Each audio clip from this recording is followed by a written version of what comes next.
The War of Antichrist with the Church and Christian Civilization by Monsignor George F. Dillon. Preface. The following pages contain the substance of 2 lectures given a few months ago in Edinburgh. The selection of subjects upon which they treat, and indeed the fact of their being delivered at all, were, it may be said, accidental.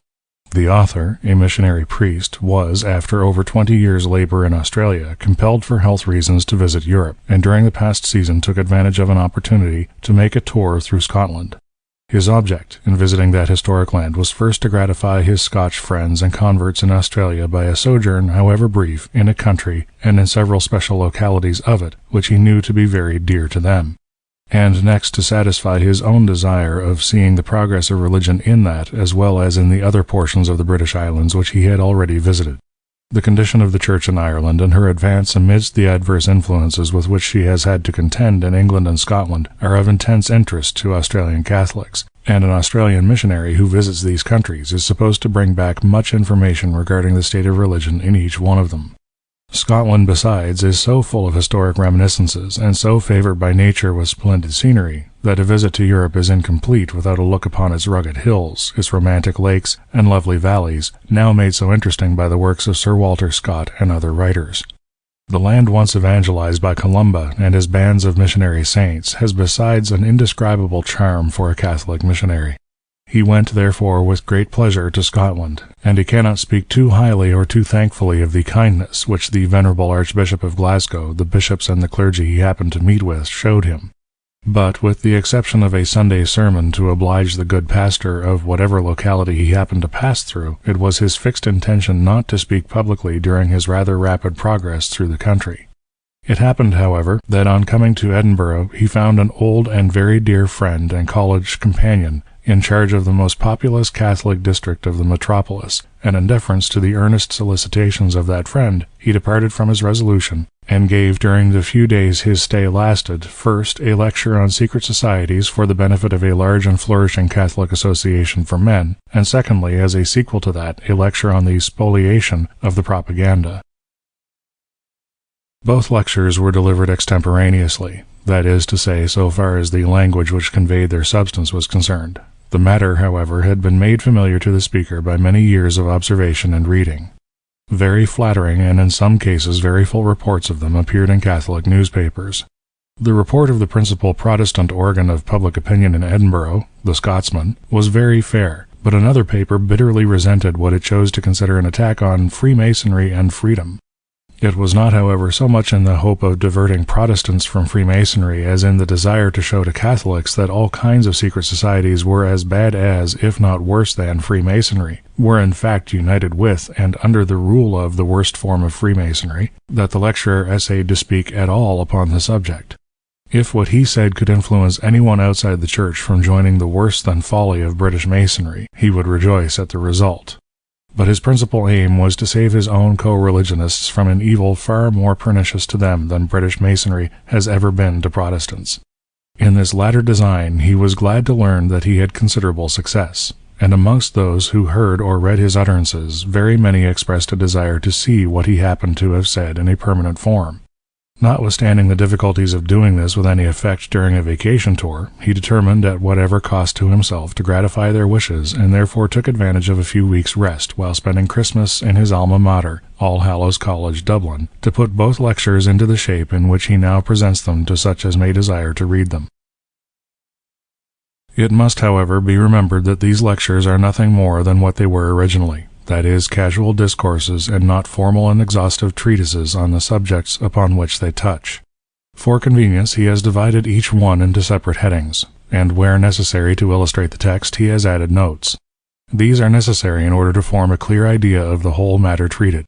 Notes, however, are not always proofs, and proofs, however difficult to be obtained against opponents intent on concealment, must nevertheless be forthcoming in order to convince.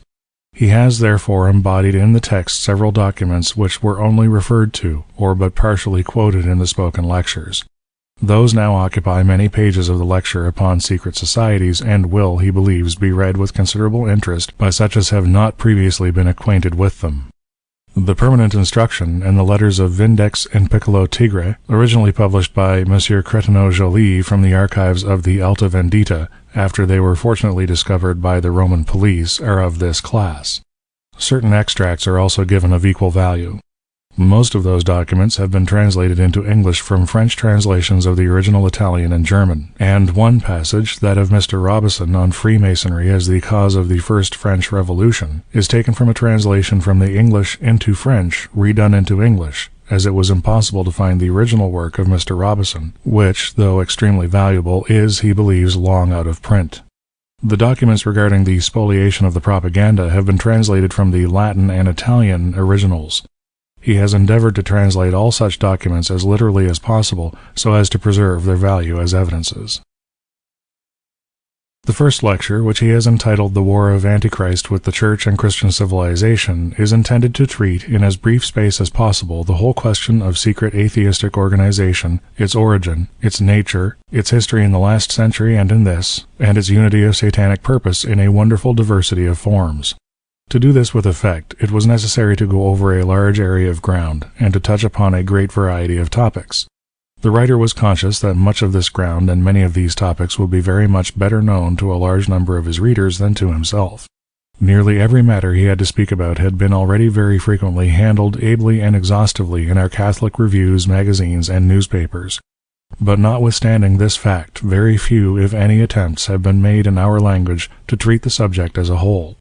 Many articles which he has seen propose to treat some one feature only of the atheistic conspiracy, for example, Freemasonry, or the infidel war upon Christian education and Christian institutions, or the revolution in Italy, or the efforts of sectaries against the temporal power of the Pope and against the welfare of Christian states generally. Several writers appeared to assume as known that which was really unknown to very many, and few touched at all upon the fact, a fact no doubt difficult to prove from the strict and ably guarded secrecy which protects it, of the supreme direction given to the universality of secret societies from a guiding, governing, and, even to the rank and file of the members of the secret societies themselves, unknown and invisible junta ceaselessly sitting in dark conclave and guiding the whole mass of the secret societies of the world. If it be difficult at this moment to point out the place of meeting and the members of that powerful body, its existence can be proved from past discoveries of the secret workings of the order, and from present unity of action in numberless occurring circumstances amongst a vast multitude of men, whose essential organization consists in blind obedience to orders coming down through many degrees from an unknown source which thinks and orders for the purposes of the whole conspiracy. The great object, in order to understand the nature of such a conspiracy, is to find out the ends for which those who framed or adopted it took it up. For instance, infidelity, as it is now known in the world, never, it may be said, existed to any appreciable extent before the time of Voltaire. Voltaire devoted his whole life to spread infidelity and destroy Christianity.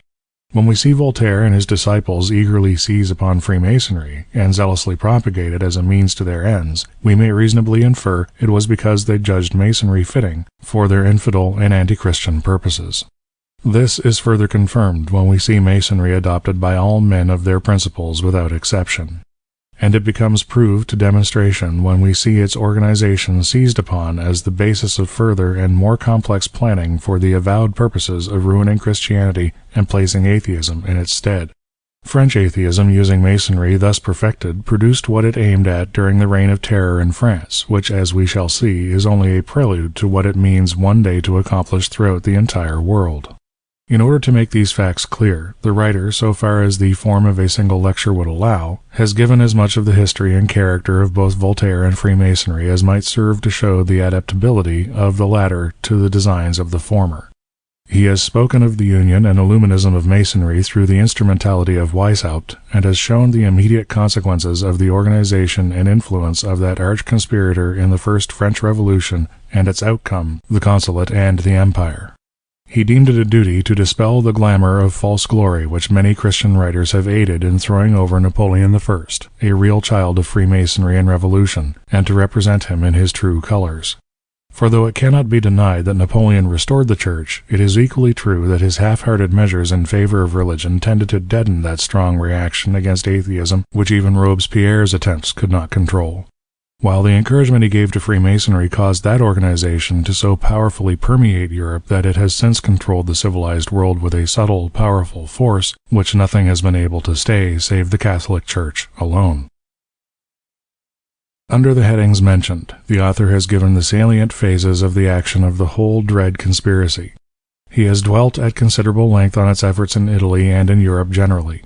He has given in extenso documents of the dark directory which rules all the secret societies of the world. These documents give the key to that satanic policy which guides the revolution to this day. He adopts the opinion of Eckert, Deschamps, Ségur, and other grave continental authorities as to the fact that Lord Palmerston succeeded Nubius as chief of the inner circle, and consequently Grand Patriarch of all the secret societies of the world. And he judges this not only from the testimony of Henry Misley, one of the Alta Vendita under Nubius and Palmerston, but much more from the suicidal revolutionary policy which Palmerston adopted when Foreign Minister of England, and which leaves that country now without an ally in the world. This policy suited the conspirators of Europe, but no man should have known better than Palmerston that it could not suit Great Britain. It was the reversal of all that the best British statesmen had adopted as safeguards against the recurrence of Bonapartism and revolution after the peace obtained at Waterloo. But Palmerston was made a monarch to become a slave to the secret sects, and for their view he unceasingly labored, regardless of country or of any other consideration. The existence of two parties in secret society organization is a fact not generally known, but it explains many things in events daily occurring both on the continent and at home, which would be otherwise inexplicable. It explains how ministers like Cavour can sometimes, in play of course, imprison generals like Garibaldi, how Thiers could crush the Commune, and how Ferry can make show of being adverse to anarchists in Paris. Nevertheless, the anarchists are the children of the Sovereign Directory. Their highest leaders are men of the inner circle. If policy requires a revolution or an outrage, anarchists of the rank and file are led on to make it, and are generally left also to their fate, a fate in its turn made use of for the purposes of the general revolution. The inner circle of high conspirators, in the solitude of their dark plottings, manage all and find uses for all. Politics with them are mere playthings. Upon great social movements, upon discontented populations, upon corruption, distraction, and contention, they rely to bring their one redoubted enemy, the Catholic Church, to what they call the tomb. There are few people on earth more concerned with this fact than the Irish people. The Irish people are now found not only in Ireland, but outside Ireland in large centres of industry, where action of the International Association of Workmen and other kindred working men's associations have most influence. It must be borne in mind that the amelioration in the condition of the working man is never attempted by the International without coupling with it the strongest hatred for Christianity. Nothing proves more clearly its origin and its connection with the supreme directory of the cosmopolitan atheistic conspiracy against religion and order than this one fact. In 1870 the Society had on its rolls 10 millions of members. Its numbers have yearly increased since.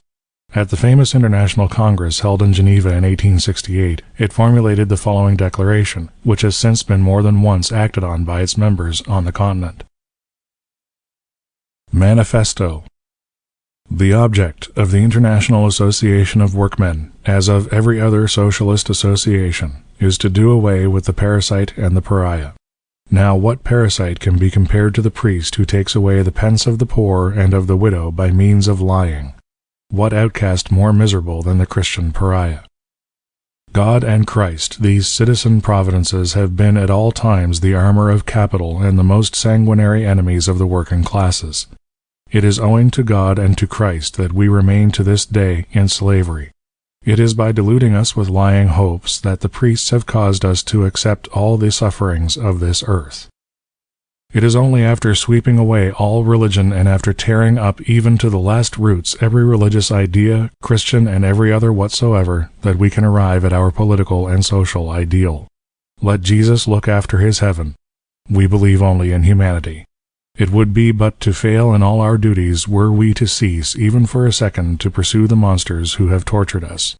Down, then, with God and Christ. Down with the despots of heaven and earth. Death to the priests. Such is the motto of our grand crusade. This address gives the true spirit and aim of the International League, which has emissaries everywhere striving to decoy working men into secret society intrigues. In America, it has already led Irish Catholic laborers into lamentable excesses. It has under its control some seemingly laudable benefit societies which it uses as a means to draw Catholics gradually from the influence of the Church. The necessity, therefore, of being prepared for its efforts must be evident to everyone. From the general consideration of secret societies, the author turns to their action amongst ourselves. He gives the most salient features of British Freemasonry, its oaths, passwords, and signs. He shows to what extent it differs from continental Masonry, and how it is essentially unlawful and dangerous. He then passes to the principal point of his lecture, so far as his auditory were concerned, Fenianism. All that he had stated before here becomes of use as explanatory of the nature of that mischievous conspiracy which had its rise, development, and ending, if indeed it has ended, while the author was engaged upon the Australian mission. But he has given ample proof of its designs from admitted authorities. The history of its founders he has taken from a source that cannot be impugned, the works of the late Mr. A.M. Sullivan of The Nation. The other articles on the sad endings of the conspirators and the wonderful indestructibility of Irish faith rest upon their own merits.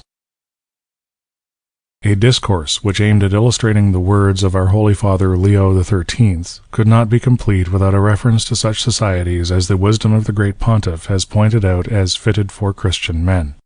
The author, therefore, speaks in favor of the excellent temperance society he found already in action, connected with the Catholic Institute as a sovereign antidote against secret societies of every description, and as the best remedy for those ills he could not help witnessing when passing through Edinburgh and other great centres of population in England and Scotland.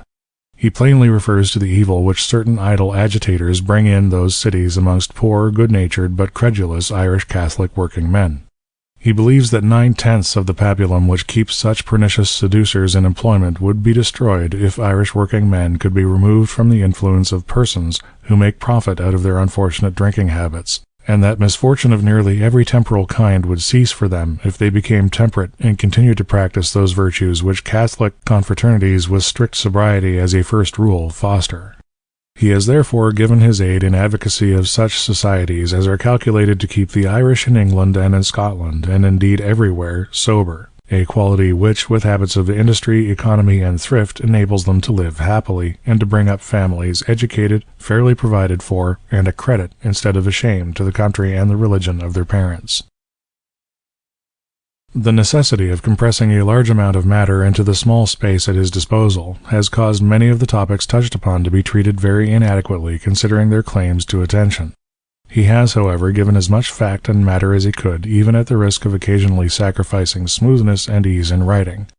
His desire was to give within the shortest limits as full, complete, and consecutive a view as possible of the whole subject he undertook to treat. Under any one of the headings given, a volume, and in some cases a very large and interesting volume, could be written. Facts, however, tell for themselves, and in most instances he has left to the intelligent reader the task of drawing the inferences.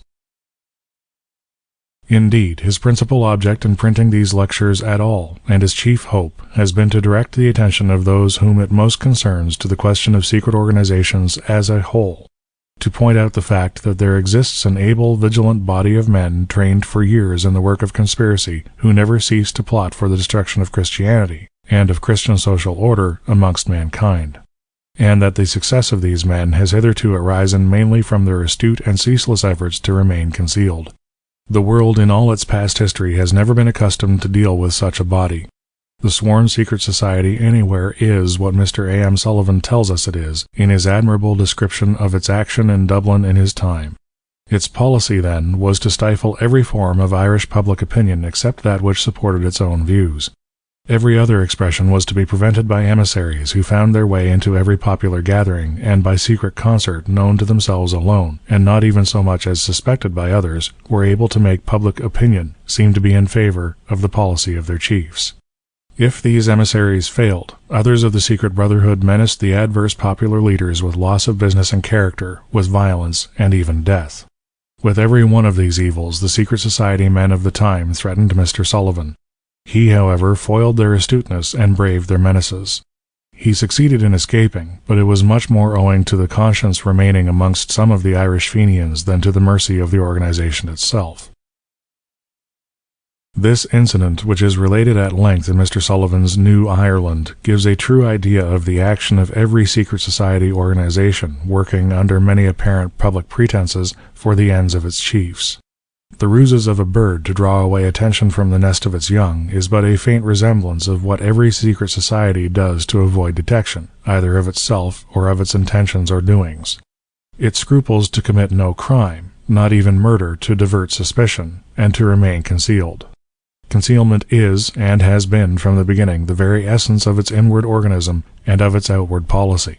It is vain, therefore, to suppose that because no visible manifestation of its presence appears, or because some evidences, always suspicious when they are shown, of its dying out, or becoming ridiculous, impotent, or dead, appear, that there is no further danger to be dreaded from its attempts.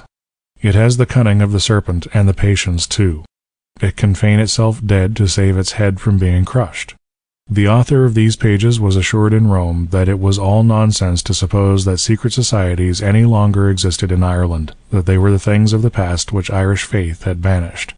In a few days after, however, the world was startled by the deeds of the Invincibles, led on, as was subsequently discovered, by a miscreant who had used the cloak of the most sacred practices of religion to conceal his real character and to win confederates, and then victims, to his infernal designs. Now, if the following pages prove anything, it is that over the whole world there exists a formidable conspiracy, the War of Antichrist, carried on by a secret directory ruling every form of secret society on earth, and losing no chance of seducing men from God by first bringing them, under some pretense or other, within its ranks.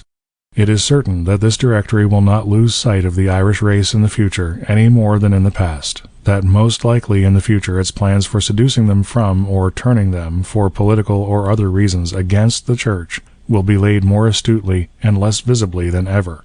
These methods by which these high conspirators deceive change continually, and in the constantly recurring political agitations of Ireland a wide field is open which they are certain to cultivate to the best advantage for the ruin of souls. Unceasing vigilance is required, therefore, to guard against their machinations, and unceasing diligence in exposing their aims. The Holy Father, in his late celebrated bull, Humanum Genus, has therefore manifested his desire that the bishops, the clergy, and even the laity of the Church should join in exposing Freemasonry and other such societies. But without a proper knowledge of the conspiracy as a whole, that cannot be done. The author attempts to give such knowledge, but he hopes that his efforts may be improved upon by others more able than himself, and that he may have the happiness before long of seeing some compendium of the whole subject in English, which might form a textbook for seminarists and others to whom the future fate of the people of God in dangerous days is to be committed. All he could do in the time at his disposal was to give a popular idea of the subject. The works which he has chiefly used for this purpose are those of Crétinaux-Joly, Eckert, Ségur, Dubanloup, and Deschamps, as edited by Monsieur Claude Janet, together with the current information given in the Civilita Catholica and other Catholic reviews and periodicals. He believes, moreover, that as philosophical studies of the soundest kind on the basis of St. Thomas have, through the care of the Holy Father, assumed their proper influence in ecclesiastical education, seminarists, and others also, should study the practical growth of these pantheistic and immoral principles to which that philosophy is opposed. The fundamental basis of Freemasonry, as perverted or illuminated by Weishaupt, is pantheism, and positivism and all the isms which the philosophers of the sect have since introduced are meant ultimately to cause pantheism and its attendant practical immorality to dominate over the earth. It is a new form of the oldest seduction. Eat the forbidden fruit, and ye shall be as gods, knowing good from evil, and is always accompanied with that other lie of the liar and the murderer from the beginning, no, ye shall not die the death. Furthermore, it must be remembered that the secret societies have little dread of mere denunciation. Exposition, calm and just, is that of which they are most afraid. The masses in them are nearly always in that sad condition through deception. The light thrown vividly upon the real nature of the secret sect, the gentle, kind indulgence of the Church mourning over the ruin and yearning for the return of her children, put before them, will do wonders to win back Irish victims from secret societies. Mere abuse does no good. For the rest, prevention is better than cure, and the time seems to have arrived when in schools, in preparation for First Communion, in constant, well-judged recurrence in the instructions given to the people, in lectures and articles in our Catholic newspapers, the evil of secret societies, too sure to manifest itself in many countries, should be made known to all classes of the faithful, who can thus be easily trained in such a way as to treat the secret society or any emanation from it as their ancestors treated heresy, and reject, even at the peril of their lives, the unclean thing. Sound Catholic associations, temperance, and pious confraternities are the remedies pointed out by the Holy Father, and these will preserve the portions of the flock already untainted, and retain those whom grace and zeal may bring back to the fold of Christ. End of the Preface.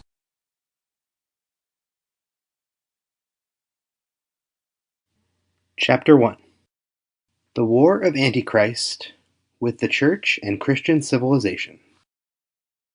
Monsignor Smith, Reverend Fathers, Ladies and Gentlemen, it gives me, indeed, great pleasure to find the Catholic body in this great city possessed of such a valuable and, I may add, magnificent block of buildings as that which forms this Catholic Institute, and to know that over 900 of the Catholic young men of Edinburgh are gathered together by its means for mutual improvement and for moral and religious aims. I feel proud of it, as the work of my friend and fellow student, Father Hannon, your respected pastor. I am sure his energies, which have been in other directions, in the erection and sustenance of your extensive parochial schools, for instance, so well employed, could not be afterwards put to better purpose than in forming and watching over such an institution. A Catholic society founded on the spiritual lines of this society, and enjoying its advantages in a temporal sense, is, in fact, nowadays, a necessity. It takes up and protects the Catholic boy at the most perilous and decisive period of his life, that is, when he leaves the employments and restraints of his school days to learn some trade or profession. It keeps him until manhood well removed from those dangerous and seductive associations, so common in all large cities. It gives him rational amusement and the means of self-improvement. It causes him to frequent the sacraments, to practice prayer, to be provident, temperate, industrious, and above all, religious.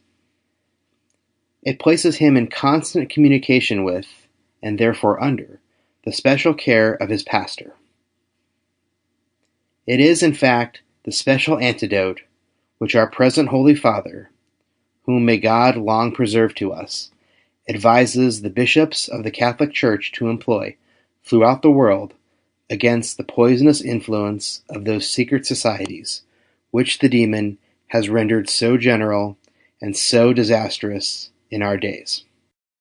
Speaking of the operative classes, Leo XIII says in his celebrated encyclical Humanum Genus of this year, "Those who sustain themselves by the labor of their own hands, besides being by their very condition most worthy above all others of charity and consolation, are also especially exposed to the allurements of men whose ways lie in fraud and deceit.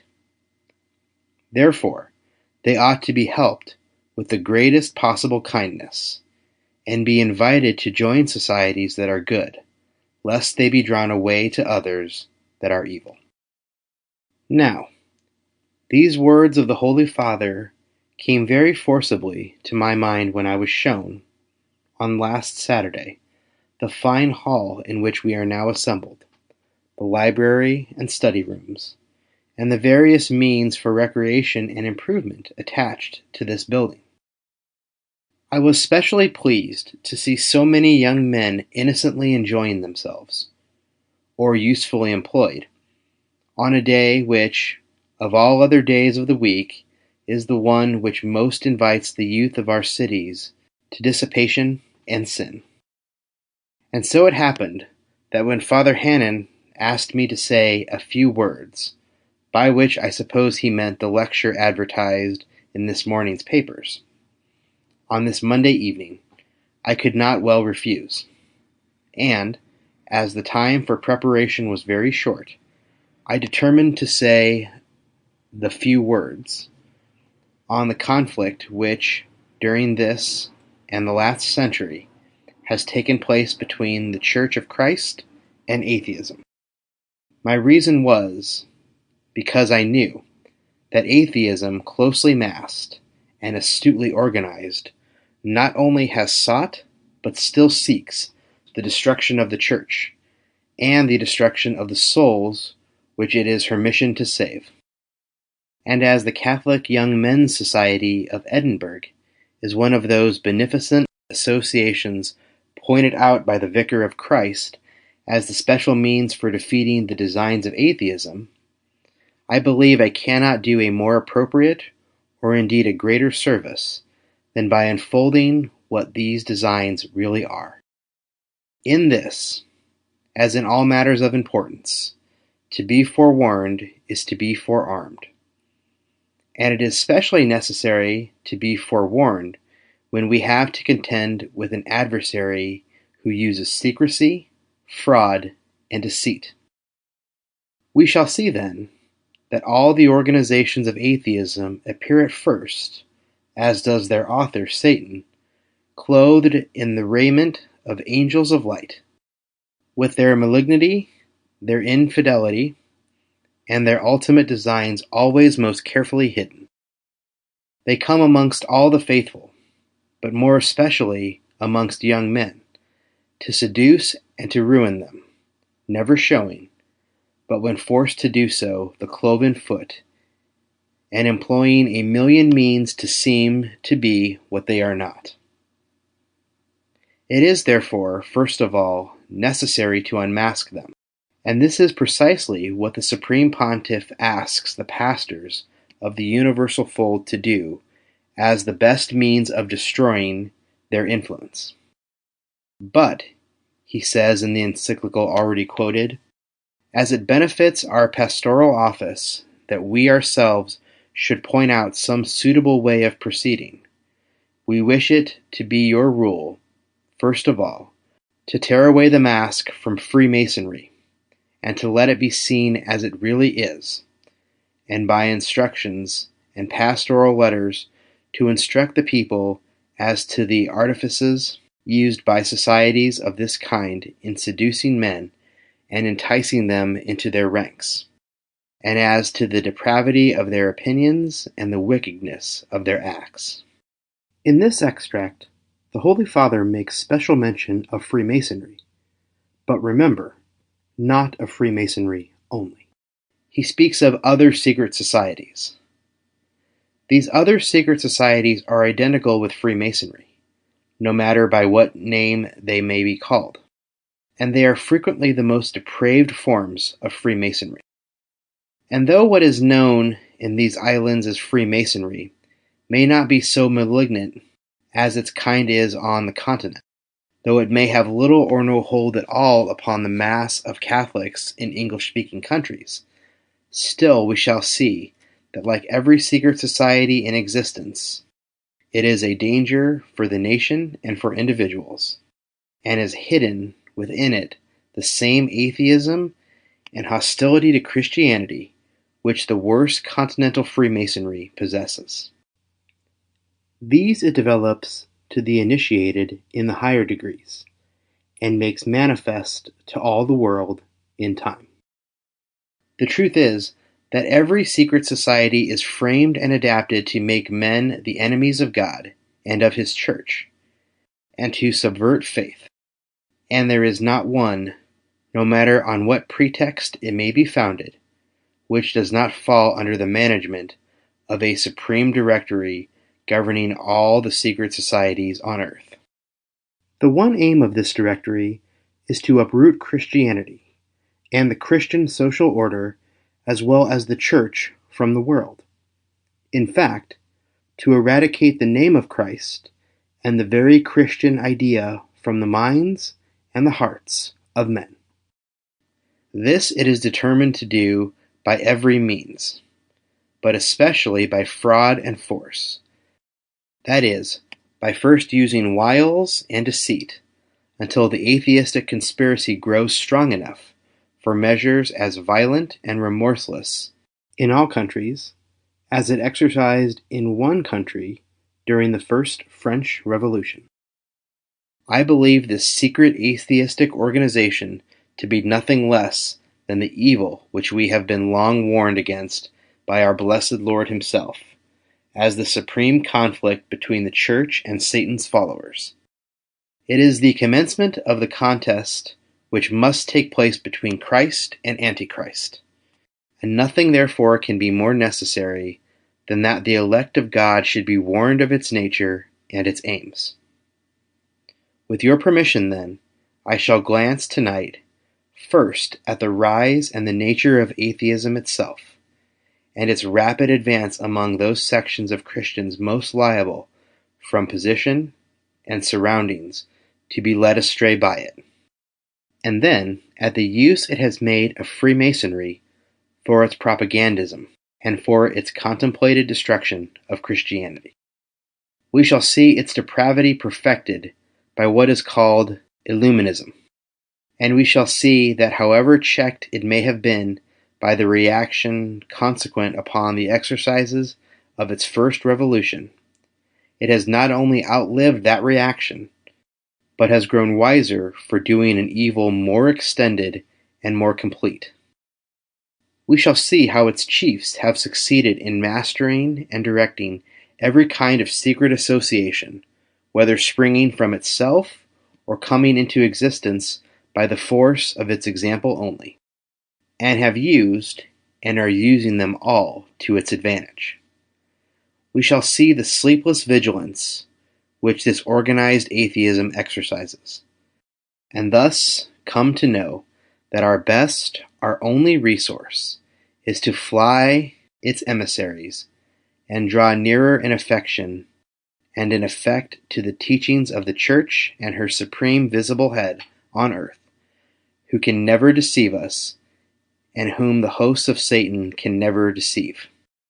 We shall see that the voice of the Vicar of Christ has been raised against secret associations from the beginning to this hour, and that the directions which we receive from that infallible voice can alone save us from the wiles and deceits of a conspiracy so formidable, so active, so malignant, and so dangerous. End of chapter 1.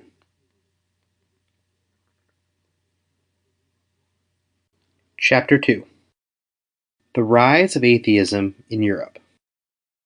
In order, then, to comprehend thoroughly the nature of the conspiracy I speak of, it will be necessary to go back to the opening of the last century and contemplate the rise and advance of the atheism and anti-Christianity which it now spreads rapidly through the earth. As that century opened, it disclosed a world suffering from a multitude of evils. The so-called Reformation, which arose and continued to progress during the 2 preceding centuries, had well nigh run its course. It had ceased to be a persecuting force on the continent, and only for reasons of plunder continued to use the weapons of oppression in Ireland. Scarcely a shred of the original doctrines of Luther remained as he had left them, yet no signs of return to the Church were to be observed amongst his followers. Malignant hatred of the spouse of Christ continued, when the reasons alleged for the malignity had departed. Amidst the multitude at the time calling themselves Protestants, little remained certain in Christian belief. The principle of private judgment introduced in apparent zeal for the pure worship and doctrine of Christ had ended in leaving no part of the teaching of Christ unchallenged. It had rendered his divinity disbelieved in, and his very existence doubted, by many who yet called themselves his followers. Socinus and his nephew had succeeded in binding the various groups of Polish and German Protestants in a league where nothing was required but undying hatred and opposition to the Catholic Church. Bale threw doubt upon everything, and Spinoza destroyed the little respect left for the deity in the system of Socinus by introducing pantheism to the world. In effect, both the deists and the pantheists of that period were atheists. Whether they held that everything was God, or that God was not such a God as Christians hold him to be, they did away with belief in the true God, and raised up an impossible being of their own imagination in his stead.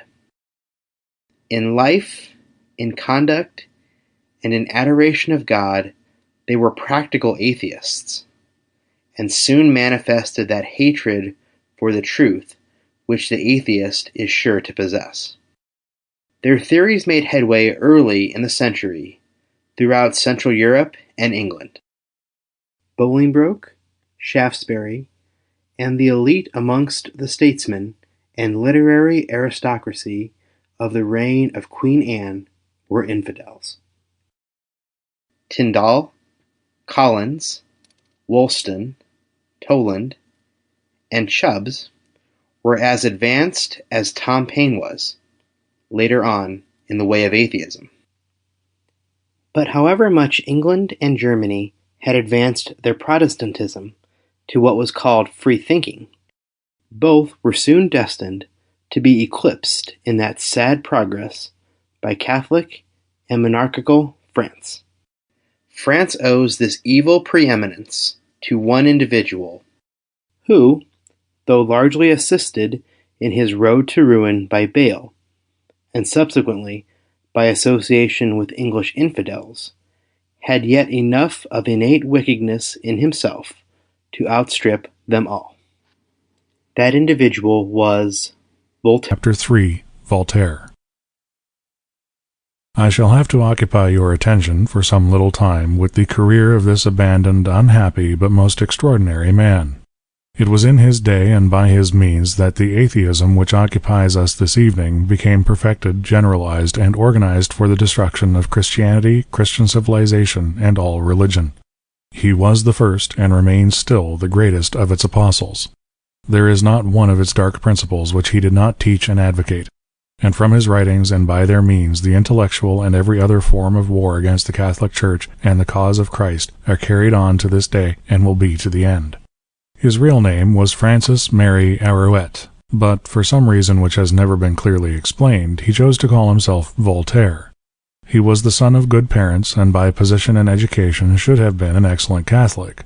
He was trained by the very Jesuits whom he afterwards so hated and persecuted. He was destined for the profession of the law, and made good progress in literary studies. But the corruption of the age in which he lived soon seized upon him, overmastered him, and bore him along in a current which in his case did not end in vice only, but in vice which sought its own justification in infidelity. From the beginning the fool said in his heart, "There is no God," and in the days of Voltaire the number of these fools was indeed infinite. Never before was vice so rampant in countries calling themselves Christian. If the gospel was preached at all in that age, it was certainly to the poor, for the rich, as a rule, to which there were, thank God, many exceptions, seemed so sunk in vice as to not believe in a particle of it. The courts of Europe were in general corrupt to the core, and the court of the most Christian king was perhaps the most abandoned, in a wide sense, of them all. The court of Catherine of Russia was a scene of unblushing lewdness. The court of Frederick of Prussia was so corrupt that it cannot be described without doing violence to decency, and even to humanity. The Regent Orleans and Louis XV had carried license to such an extent as to render the court of Versailles a veritable pandemonium. The vices of royalty infected the nobles and all others who were so unfortunate as to be permitted to frequent courts. Vice, in fact, was the fashion, and numbers of all classes, not excepting the poorest, wallowed in it. As a consequence, the libertines of the period hated the Church, which alone, amidst the universal depravity, raised her voice for purity. They took up warmly, therefore, the movements which, within or without her pale, were likely to do her damage. With a sure instinct they sided in France with Gallicanism and Jansenism. and they welcomed the new infidelity which came over from England and Germany with unconcealed gladness. Voltaire appeared in French society at this most opportune moment for the advancement of their views. Witty, sarcastic, gay, vivacious, he soon made his way amongst the voluptuaries who then filled Paris. His conduct and habit of ridiculing religion and royalty brought him, however, into disfavor with the government, and at the age of 27 we find him in the Bastille. Liberated from this prison in 1727, but only on condition of exile, he crossed over to England, where he finally adopted those infidel and anti-Christian principles which made him, for the half-century through which he afterwards lived, what Cretineau-Joly very justly calls the most perfect incarnation of Satan that the world ever saw. The Society of Freemasons was just then perfected in London, and Voltaire, at the instance of his infidel associates, joined one of its lodges, and he left England, where he had been during the years 1726 to 27 and 28, an adept in both infidelity and Freemasonry. He returned to the continent, with bitterness rankling his breast against monarchical government which had imprisoned and exiled him, against the Bastille where he was immured, and above all against the Catholic Church and her divine founder. Christ and his Church condemned his excesses, and to the overthrow of both he devoted himself with an ardor and a malignity more characteristic certainly of a demon than of a man. A master of French prose hardly ever equaled and never perhaps excelled, and a graceful and correct versifier, his writings against morality and religion grew into immense favor with the corrupt reading public of his day. He was a perfect adept in the use of ridicule, and he employed it with remorseless and blasphemous force against everything pure and sacred. He had as little respect for the honor or welfare of his country as he had for the sanctity of religion. His ruffian pen attacked the fair fame of the Maid of Orleans with as little scruple as it cast shame upon the consecrated servants of Christ. For Christ he had but one feeling, eternal, contemptuous hatred.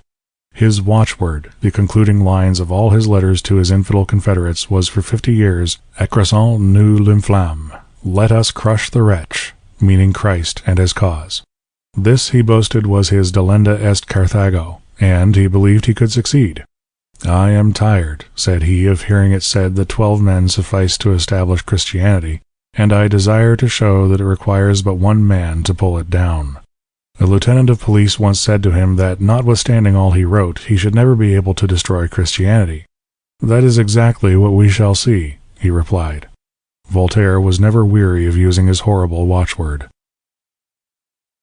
Upon the news of the suppression of the Jesuits reaching him, he exclaimed, "See, one head of the Hydra has fallen. I lift my eyes to heaven and cry, 'Crush the wretch.'" We have from himself his reason for using these blasphemous words. He says, "I finish all my letters by saying, 'Écrasons l'infâme, écrasez l'infâme, let us crush the wretch,' as Cato used one time to say, 'Delenda est Carthago,' Carthage must be destroyed." Even at a time when the miscreant protested the greatest respect for religion to the court of Rome, he wrote to de Milleville, "We embrace the philosophers, and we beseech them to inspire for the wretch all the horror which they can. Let all fall upon the wretch ably. That which most concerns me is the propagation of the faith of truth and the making of the wretch vile, delenda est Carthago." Certainly his determination was strong to do so, and he left no stone unturned for that end. He was a man of amazing industry, and though his vanity caused him to quarrel with many of his confrères, he had in his lifetime a large school of disciples, which became still more numerous after his death. He sketched out for them the whole mode of procedure against the Church. His policy, as revealed by the correspondence of Frederick II and others with him, was not to commence an immediate persecution, but first to suppress the Jesuits and all religious orders, and to secularize their goods; then to deprive the Pope of temporal authority, and the Church of property and state recognition. Primary and higher class education of a lay and infidel character was to be established, the principle of divorce affirmed, and respect for ecclesiastics lessened and destroyed. Lastly, when the whole body of the Church should be sufficiently weakened, and infidelity strong enough, the final blow was to be dealt by the sword of open, relentless persecution. A reign of terror was to spread over the whole earth and to continue while a Christian should be found obstinate enough to adhere to Christianity. This, of course, was to be followed by a universal brotherhood without marriage, family, property, God, or law, in which all men would reach that level of social degradation aimed at by the disciples of St. Simon, and carried into practice whenever possible, as attempted by the French Commune. In the carrying out of his infernal designs against religion and society, Voltaire had as little scruple in using lying and hypocrisy as Satan himself is accredited with. In his attacks upon religion he falsified history and fact. He made a principle of lying and taught the same vice to his followers. Writing to his disciple Therio, he says, "Lying is a vice when it does evil. It is a great virtue when it does good. Be therefore more virtuous than ever. It is necessary to lie like a devil, not timidly and for a time, but boldly and always." He was also, as the school he left behind has been ever since, a hypocrite. Infidel to the heart's core, he could, whenever it suited his purpose, both practice and even feign a zeal for religion. On the expectation of a pension from the king, he wrote to Monsieur Argental, a disciple of his, who reproached him with his hypocrisy and contradictions in conduct. Quote, "If I had 100,000 men, I know well what I would do, but as I have not got them, I will go to communion at Easter, and you may call me a hypocrite as long as you like." End quote. And Voltaire, on getting his pension, went to communion the year following. It is needless to say that he was in life as well as in his writings immoral as it was possible for a man to be. He lived without shame and even ostentatiously in open adultery. He laughed at every moral restraint. He preached libertinage and practiced it. He was the guest and the inmate of the court of Frederick of Prussia, where crime reached proportions impossible to speak of. And lastly, coward, liar, hypocrite, and pandered to the basest passions of humanity, he was finally, like Satan, a murderer, if he had the power to be so. Writing to de Milleville, he says, quote, "The Christian religion is an infamous religion, an abominable hydra which must be destroyed by 100 invisible hands. It is necessary that the philosophers should course through the streets to destroy it, as missionaries course over earth and sea to propagate it. They ought dare all things, risk all things, even to be burned in order to destroy it. Let us crush the wretch. Crush the wretch." End quote. His doctrine, thus expressed, found fatal effect in the French Revolution, and it will obtain effect whenever his disciples are strong enough in men and means to act. I have no doubt his teachings have led to all the revolutions of this century, and will lead to the final attack of atheism on the Church. Nor was his hatred confined to Catholicity only. Christians of every denomination were marked out for destruction by him, and our separated Christian brethren, who feel glad at seeing his followers triumph over the Church, might well ponder on these words of his. "Christians," he says, "of every form of profession, are beings exceedingly injurious, fanatics, thieves, dupes, impostors, who lie together with their gospels, enemies of the human race." And of the system itself he writes, "The Christian religion is evidently false, and the Christian religion is a sect which every good man ought to hold in horror. It cannot be approved of even by those to whom it gives power and honor. In fact, since his day it has been a cardinal point of policy with his followers to take advantage of the unfortunate differences between the various sects of Christians in the world and the Church in order to ruin both, for the destruction of every form of Christianity, as well as Catholicity, was the aim of Voltaire, and remains as certainly the aim of his disciples. They place, of course, the Church and the Vicar of Christ in the first line of attack, well knowing that if the great Catholic unity could be destroyed, the work of eradicating every kind of separated Christianity would be easy. In dealing, therefore, with such a foe as modern atheism, so powerfully organized, as we shall see it to be, Protestants as well as Catholics should guard against its wiles and deceits. They should, at least, regarding questions such as the religious education of rising generations, the attempted secularization of the Sabbath and state-established Christian institutions, and the recognition of religion by the state, all of which the atheism of the world now attempts to destroy, present an unbroken front of determined union.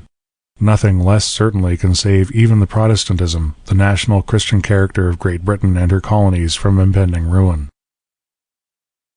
Although Voltaire was confirmed and malignant a hater of Christ and Christianity as ever lived, still he showed from time to time that his own professed principles of infidelity were never really believed in by himself. In health and strength he cried out his blasphemous, "Crush the wretch!" But when the moment came for his soul to appear before the judgment seat of the wretch, his faith was shown, and his vaunted courage failed him. The miscreant always acted against his better knowledge. His life gives us many examples of this fact. I will relate one for you. When he broke a blood vessel on one occasion, he begged his assistants to hurry for the priest.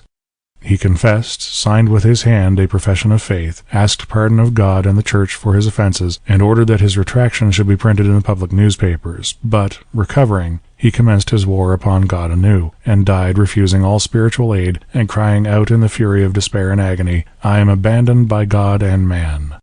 Dr. Fruchen, who witnessed the awful spectacle of his death, said to his friends, "Would that all who have been seduced by the writings of Voltaire had been witnesses of his death. It would be impossible to hold out in the face of such an awful spectacle." But that spectacle was forgotten, and consequently, before 10 years passed, the world saw the effects of his works. Speaking of the French Revolution, Condorcet, in his Life of Voltaire, says of him, "He did not see all that which he accomplished, but he did all that which we see." Enlightened observations prove to those who know how to reflect that the first author of that great revolution was, without doubt, Voltaire. I have thus far spoken of Voltaire and his teachings in order to introduce with greater clearness the important subject to which I ask the favor of your attention this evening. It never was the intention of this man to let his teachings die, or beat the air, so to speak, with mere words. He determined that his fatal gospel should be perpetuated, and should bring forth as speedy as possible its fruits of death. Even in his lifetime we have evidence that he constantly conspired with his associates for this end, and that with them he concocted in secret both the means by which his doctrines should reach all classes in Europe, and the methods by which civil order in Christianity might be best destroyed. St. Beauvais writes of him and of his in the Journal des Débats, 8th of November, 1852, quote, "All the correspondence of Voltaire and d'Alembert is ugly. It smells of the sect, of the conspiracy of the brotherhood, of the secret society. From whatever point it is viewed, it does no honor to men who make a principle of lying, and who consider contempt of their kind the first condition necessary to enlighten them. Enlighten and despise a human race. A sure watchword this, and it is theirs. March on always, sneering, my brethren, in the way of truth. That is their perpetual refrain." End quote.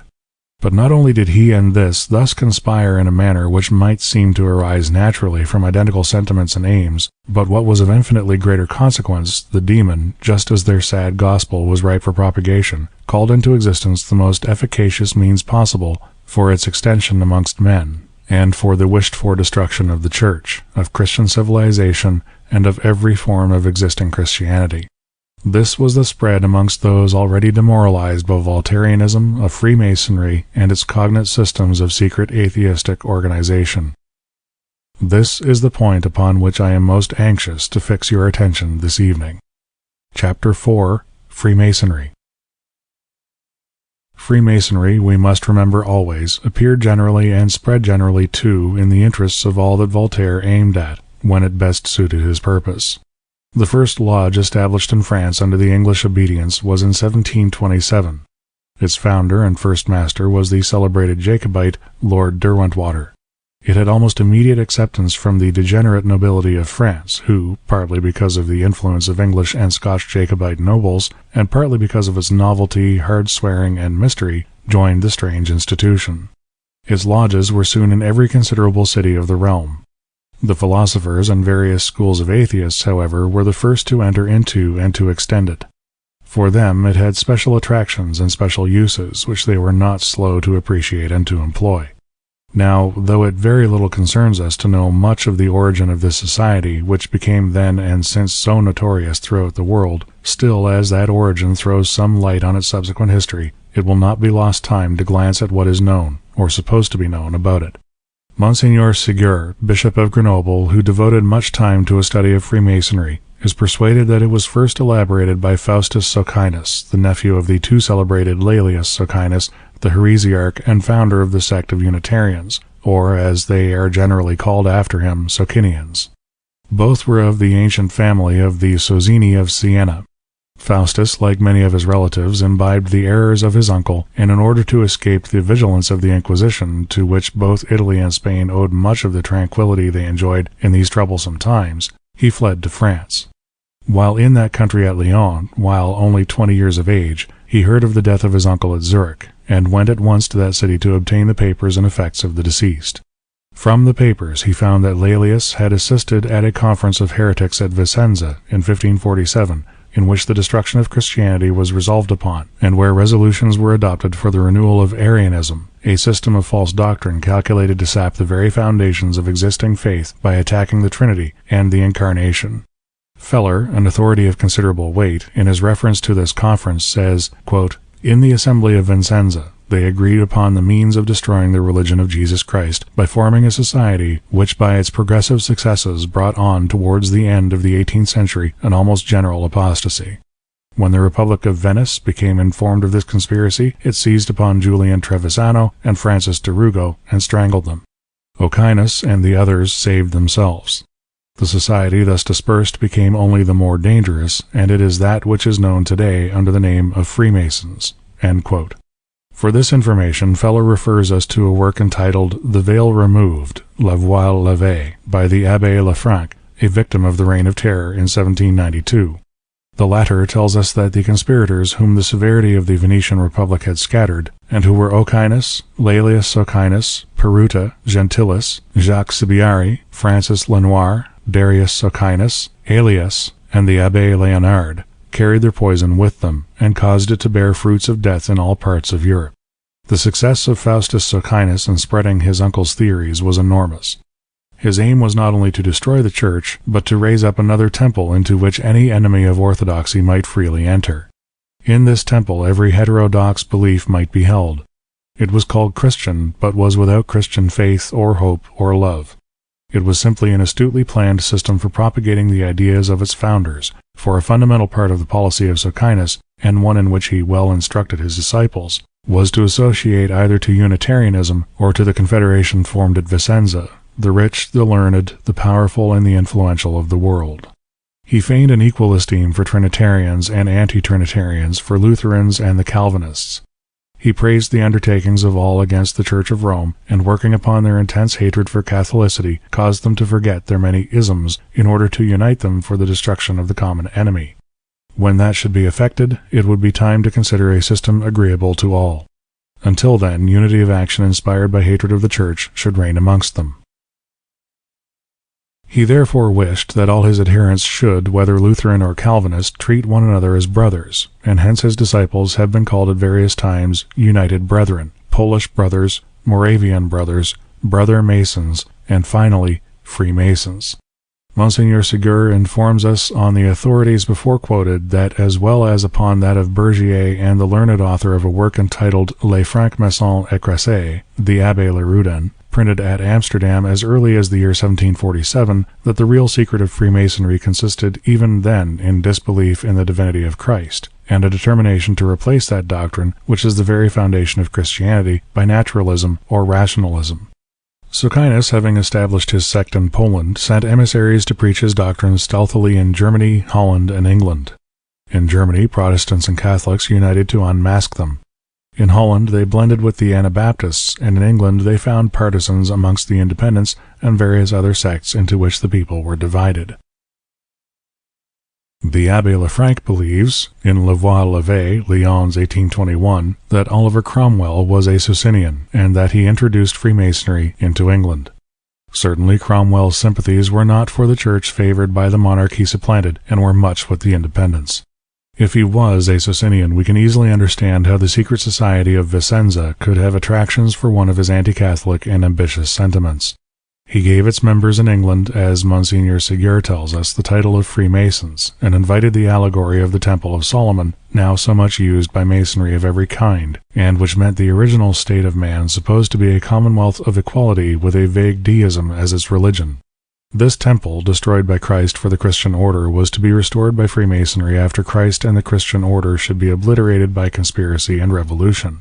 The state of nature was the Hiram, whose murder Masonry was to avenge, and which, having previously removed Christ, was to resuscitate Hiram by rebuilding the temple of nature as it had been before. Monsignor Ségur, moreover, connects modern Freemasonry with the Jews and the Templars, as well as with Ochinus. There are reasons which lead me to think that he is right in doing so. The Jews, for many centuries previous to the Reformation, had formed secret societies for their own protection, and for the destruction of the Christianity which persecuted them, and which they so much hated. The rebuilding of the Temple of Solomon was the dream of their lives. It is unquestionable that they wished to make common cause with other bodies of persecuted religionists. They had special reason to welcome with joy such heretics as were cast off by Catholicity. It is, therefore, not at all improbable that they admitted into their secret conclaves some at least of the discontented Templars, burning for revenge upon those who dispossessed and suppressed the order.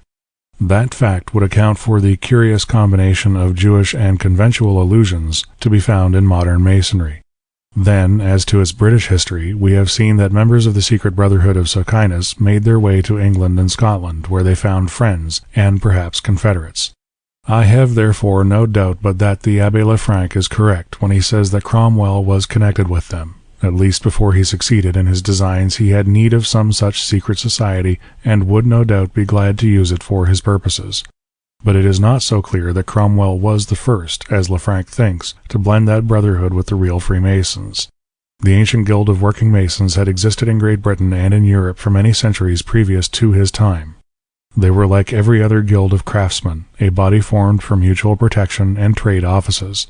But they differed from other tradespeople in this, that from their duties they were more cosmopolitan, and knew more of the ceremonies of religion at a period when the arts of reading and writing were not very generally understood. They travelled over every portion of England and Scotland, and frequently crossed the Channel to work at the innumerable religious houses, castles, fortifications, great abbeys, churches, and cathedrals which arose over the face of Christendom in such number and splendour in the Middle and succeeding ages. To keep away interlopers, to sustain a uniform rate of wages, to be known amongst strangers, and, above all, amongst foreigners of their craft, signs were necessary, and these signs could be of value only in proportion to the secrecy with which they were kept within the craft itself. They had signs for those whom they accepted as novices, for the companion mason or journeyman, and for the masters of the craft. In ages when a trade was transmitted from father to son, and formed a kind of family inheritance, we can very well imagine that its secrets were guarded with much jealousy, and that its adepts were enjoined not to communicate them to anyone, not even their wives, lest they may become known to outsiders. The Masons were, if we except the clockmakers and the jewelers, the most skilled artisans of Europe. By the cunning of their hands they knew how to make the rough stones speak out the grand conceptions of the architects of the Middle Ages, and often the delicate foliage and flowers and statuary of the fanes they built remind us of the most perfect eras of Greek and Roman sculpture. So closely connected with religion and religious architecture as were these brothers Masons, Friar, Fra, or Freemasons, they shared to a large extent in the favour of the popes. They obtained many and valuable charters. But they degenerated. The era of the so-called Reformation was a sad epoch for them. It was an era of church demolition rather than of church building. Wherever the blight of Protestantism fell, the beauty and stateliness of church architecture became dwarfed, stunted, and degraded whenever it was not utterly destroyed. The need of brothers Masons had passed, and succeeding Masons began to admit men to their guilds who won a living otherwise than by the craft. In Germany their confraternity had become a cover for the reformers, and Socinus, seeing in it a means for advancing his sect, a method for winning adepts and progressing stealthily without attracting the notice of Catholic governments, would desire no doubt to use it for his purposes. We have to this day the statutes the genuine Freemasons of Strasbourg framed in 1462, and the same revised as late as 1563, but in them there is absolutely nothing of heresy or hostility to the Church. But there is a curious document called the Charter of Cologne, dated 1535, which, if it be genuine, proves to us that there existed at that early period a body of Freemasons, having principles identical with those professed by the Masons of our own day.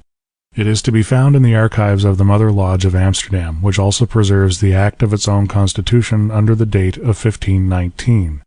It reveals the existence of lodges of kindred intent in London, Edinburgh, Vienna, Amsterdam, Paris, Lyon, Frankfurt, Hamburg, Antwerp, Rotterdam, Madrid, Venice, Gorizia, Königsberg, Brussels, Danzig, Magdeburg, Bremen, and Cologne, and it bears the signatures of well-known enemies of the Church at that period, namely Hermanus, or Herman de Vere, the immoral and heretical Archbishop-Elector of Cologne, placed for his misdeeds under the ban of the Empire; de Coligny, leader of the Huguenots of France; Jacob Danville, prior of the Augustinians of Cologne, who incurred the same reproaches as Archbishop Herman; Melanchthon the Reformer; Nicholas van Noot; Carleton; Bruce; Upson; Banning; Viraud; Schroeder; Hoffman; Nobel; de la Torre, Doria, Utenbo, Falk, Hussein, and Vermeer.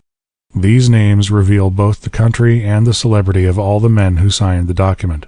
It was possibly a society like theirs which the Venetian government broke up and scattered in 1547, for we find distinct mention of a lodge existing at Venice in 1535. However this may be, Freemason lodges existed in Scotland from the time of the Reformation. One of them is referred to in the Charter of Cologne, and doubtless had many affiliations. In Scotland, as in other Catholic countries, the Templars were suppressed, and there, if nowhere else, that order had the guilds of working Masons under its special protection. It is therefore possible, as some say, that the Knights coalesced with these Masons, and protected their own machinations with the aid of the secrets of the craft. But while this and all else stated regarding the connection of the Templars with Masonry may be true, there is no real evidence that it is so.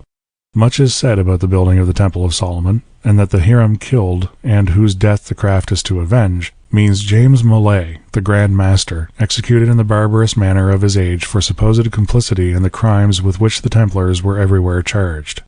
There is tall talk about such things in modern Masonry, and a great deal of the absurd and puerile ritual in which the sect indulges when conferring the higher grades is supposed to have reference to them. But the Freemasonry with which we have to deal, however connected in its origin with the Templars, with Socinus, with the conspirators of Cologne, or those of Vicenza, or with Cromwell, received its modern characteristics from Elias Ashmole, the antiquary, and the provider, if not the founder, of the Oxford Museum. Ashmole was an alchemist and an astrologer, and imbued consequently with a love for the jargon and mysticism of that strange body so busied about the Philosopher's Stone and other utopias. The existing lodges of the Freemasons had an inexpressible charm for Ashmole, and in 1646 he, together with Colonel Mainwaring, became members of the craft. He perfected it, added various mystic symbols to those already in use, and gave partly a scriptural, partly an Egyptian form to its jargon and ceremonies.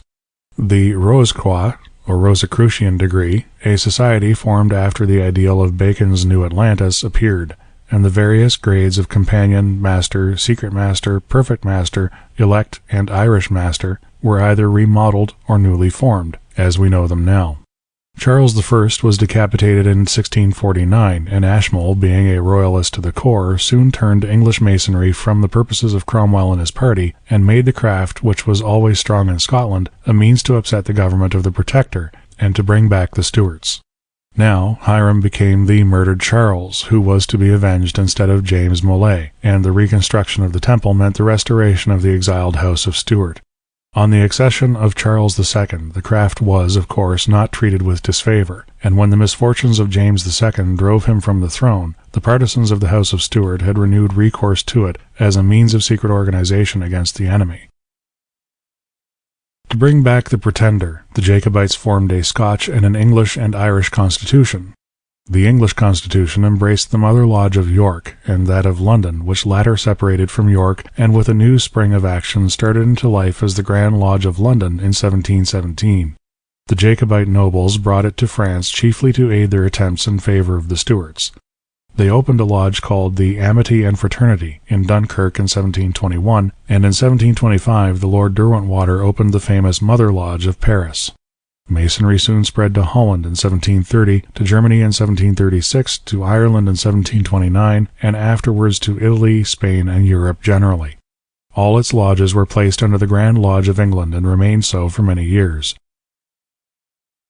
I mention these facts and dates in order to let you see that precisely at the period when Freemasonry was thus extending abroad, the infidelity, which had been introduced by Bayle and openly advocated by Voltaire, was being disseminated largely amongst the corrupt nobility of France and of Europe generally. It was, as we have already seen, a period of universal license and morals with the great in every country, and the members of the Grand Lodge in England were generally men of easy virtue, whose example was agreeable to the continental libertines. Voltaire found that the Masonry to which he had been affiliated in London was a capital means of diffusing his doctrines amongst the courtiers, the men of letters, and the public of France. It was like himself, the incarnation of hypocrisy and lying. It came recommended by an appearance of philanthropy and of religion. Ashmole gave it the open Bible, together with the square and compass. It called the world to witness that it believed in God, the great architect of the universe. It had an open eye, which may be taken for God's all-seeing providence or for the impossibility of a sworn Mason escaping by fate if he revealed the secrets of the craft or failed to obey the orders he was selected to carry out. It made members known to each other, just as did the ancient craft in every country, and professed to take charge of the orphans and widows of deceased brethren who could not provide for them. But, in its secret conclaves and in its ascending degrees, it had means to tell the victim whom it could count upon that the architect meant a circle, a nothing, that the open Bible was the universe, and that the square and compass was simply the fitness of things, the means to make all men fraternal, equal, and free, in some impossible utopia it promised but never gave. In the recesses of its lodges the political conspirator found the men and the means to arrive at his ends in security. Those who ambitioned office found there the means of advancement. The old spirit breathed into the fraternity by Socinus, and nourished so well by the heretical libertines of the England and Germany of the 17th century, and perfected by the infidels of the 18th, was master in all its lodges. Banquets, ribald songs, and jests revelling in sin constituted from the beginning a leading feature in its life. Lodges became the secure home for the roué, the spendthrift, the man of broken fortunes, the infidel, and the depraved of the upper classes. Such attractive centers of sin therefore spread over Europe with great rapidity. They were encouraged not only by Voltaire, but by his whole host of atheistic writers, philosophers, encyclopedists, revolutionists, and rakes. The scoundrels of Europe found congenial employment in them, and before 20 years elapsed from their first introduction, the lodges were a power in Europe, formidable by the union which subsisted between them all, and by the wealth, social position, and unscrupulousness of those who formed their brotherhood. The principles fashionable, and indeed alone tolerated, in them all before long were the principles of Voltaire and of his school. This led in time to the Union and Illuminism of Masonry. Chapter 5. The Union and Illuminism of Masonry. With the aid of Voltaire and of his party, Freemasonry rapidly spread amongst the higher classes of France, and wherever else in Europe the influence of the French infidels extended. It soon after obtained immense power of union and propagandism. In France, and everywhere else, it had an English, a Scotch, and a local obedience. These had separate constitutions and officers, even separate grades, but all were identical in essence and in aim. A brother in one was a brother in all. However, it seemed to the leaders that more unity was needed, and aided by the adhesion of the Duc de Chartres, subsequently better known as the Duke of Orléans, the infamous Philippe Égalité, who was Grand Master of the Scotch Masonic body in France, the French Masons in the English obedience, desiring independence of the Mother Lodge of England, separated, and elected him the first Grand Master of the since celebrated Grand Orient of France. 2 years after this, the execrable androgyne lodges for women, called Lodges of Adoption, were established, and had as Grand Mistress over them all the Duchess of Bourbon, sister of Égalité. The infidels, by extending these lodges for women, obtained an immense amount of influence which they otherwise never could attain. They thus invaded the domestic circle of the court of France, and of every court in Europe. Thus, too, the royal edicts, the decrees of Clement XII and Benedict XIV against Freemasonry, and the efforts of conscientious officers, were rendered completely inoperative. After the death of Voltaire, the extension of Freemasonry became alarming, but no state effort could then stop its progress. It daily grew more powerful and more corrupt. It began already to extend its influence into every department of state. Promotion in the army, in the navy, in the public service, in the law, and even to the fat benefices in commendam of the Church became impossible without its aid. Footnote. Before the celebrated convent of Wilhelmsbad, there was a thorough understanding between the Freemasons of the various Catholic countries of continental Europe. This was manifested in the horrible intrigues which led to the suppression of the Society of Jesus in France, Spain, Portugal, Germany, and Naples, and which finally compelled Clement XIV to dissolve the great body by ecclesiastical authority. No doubt, the Jesuits had very potent enemies in the Jansenists, the Gallicans, and in others whose party spirit and jealousy were stronger than their sense of the real good of religion. But without the unscrupulous intrigues of the infidels of Voltaire's school banded into a compact, active league by the newly developed Freemasonry, the influence of the sects of Christians hostile to the order could never effect an effacement so complete and so general.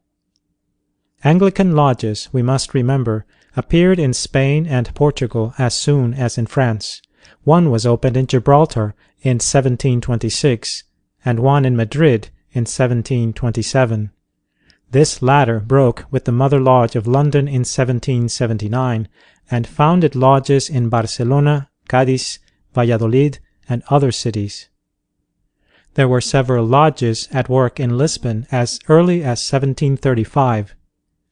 The Duc de Choiseul, a Freemason, with the aid of the abominable de Pompadour, the harlot of the still more abominable Louis XV, succeeded in driving the Jesuits from France.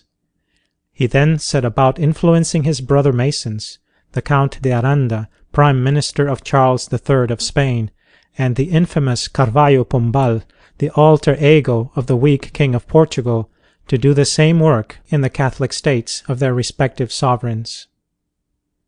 The Marquis de Langle, a French Freemasonic atheist and friend of Choiseul, thus writes of de Aranda: "He is the only man of which Spain can be proud of at this moment. He is the sole Spaniard of our days whom posterity will place on its tablets. It is he whom it will love to place on the front of all its temples, and whose name it will engrave on its escutcheon together with the names of Luther, of Calvin, of Mahomet, of William Penn, and of Jesus Christ.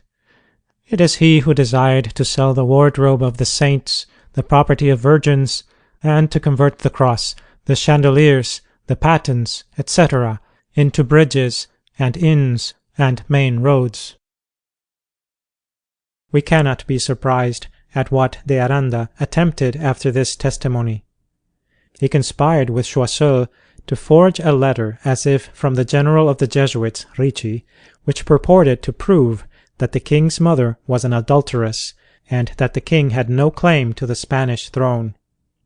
Secretly, therefore, an order was obtained from the weak monarch, and on a given day and hour the Jesuits in all parts of the Spanish dominions were dragged from their homes, placed on board ships, and cast on the shores of the Pontifical States in a condition of utter destitution.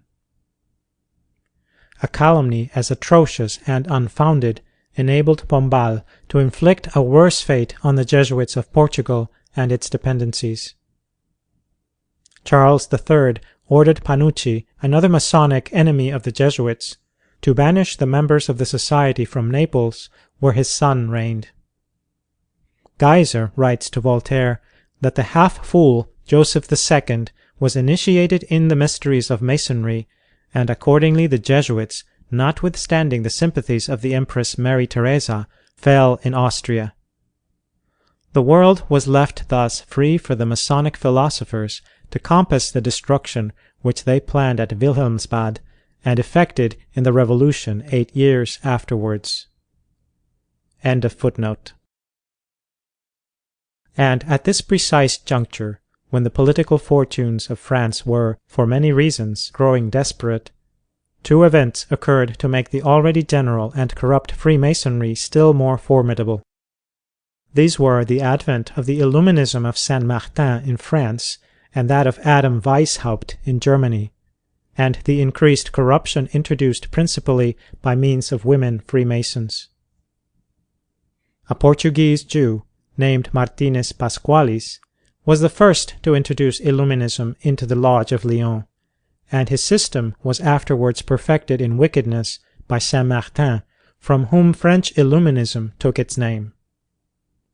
Illuminism meant the extreme extent of immorality, atheism, anarchy, leveling, and bloodshed to which the principles of Masonry could be carried. It meant a universal conspiracy against the Church and established order.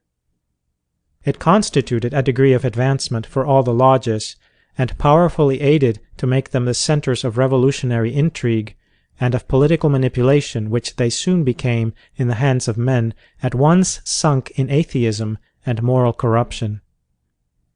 An idea of these lodges may be obtained from a description given of that of Hermanonville by Monsieur le Marquis de Lefroy in Dictionnaire des Erreurs Sociales, quoted by Deschamps, Volume 2, page 93. It is known, he says, that the Château d'Hermanonville, belonging to the Sieur Girardin, about 10 leagues from Paris, was a famous haunt of Illuminism. It is known that there, near the tomb of Jean-Jacques, under the pretext of bringing men back to the age of nature, reigned the most horrible dissoluteness of morals. Nothing can equal the turpitude of morals which reigns amongst that horde of Hermanonville. Every woman admitted to the mysteries became common to the brothers, and was delivered up to the chance or to the choice of these true Adamites.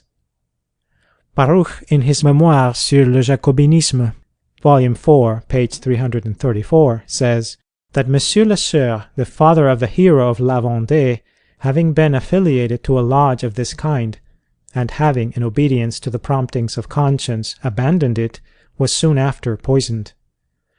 He himself declared to the Marquis de Montron that he fell a victim to that infamous horde of the Illuminati. The Illuminism of Saint-Martin was simply an advance in the intensity of immorality, atheism, secrecy, and terror which already reigned in the lodges of France. It planned a deeper means of revolution and destruction. It became in its hidden depths a lair in which the atheists of the period could mature their plans for the overthrow of the existing order of things to their own best advantage. It gave itself very captivating names. Its members were Knights of Beneficence, Good Templars, Knights of St. John, etc. They numbered, however, amongst them the most active, daring, and unscrupulous members of Masonry. They set themselves at work to dominate over and to control the entire body. They had no system, any more than any other sort of Masons, to give the world instead of that which they determined to pull down. The state of nature, goods and the sexes in common, no God, and instead of God a hatred for everything sustaining the idea of God, formed about the sum total of the happiness which they desired to see reign in a world where people should be reduced to a level resembling that of wild cattle in the American prairies. This was the illumination they destined for humanity. Yet such was the infatuation inspired by their immoral and strange doctrines that nobles, princes, and monarchs of the period, including Frederick II of Prussia and the silly Joseph II of Austria, admitted to a part of their secrets, were the tools and the dupes, and even the accomplices of these infamous conspirators.